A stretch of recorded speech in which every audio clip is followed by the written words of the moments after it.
আসসালামু আলাইকুম রহমতুল্লাহি ওয়া বারাকাতুহু। সম্মানিত ভিউয়ার্স, এই যে গোলাপ ফুল যেরকম দেখছেন, যে গোলাপ ফুলের মতো এই যে এই কাগজ দিয়ে আমার ওয়াইফ তৈরি করতেছে।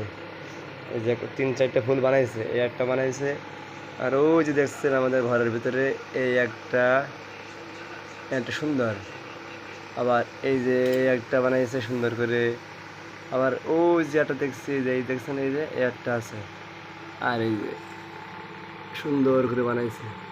আপনারা বাড়ি বসে বসে এরকম সুন্দর বিভিন্ন ডিজাইনের ফুল বানাতে পারেন। দেখুন এই একটা বানিয়েছে, এই একটা, আর এই একটা বানিয়েছে, আর এই একটা দেখেন। এখন আপনারা কমেন্ট করে জানাবেন যে আপনাদের কাছে কোনটা সবচেয়ে সুন্দর হয়েছে, সুন্দর লাগছে আপনাদের কাছে। আর আমার কাছে সবচেয়ে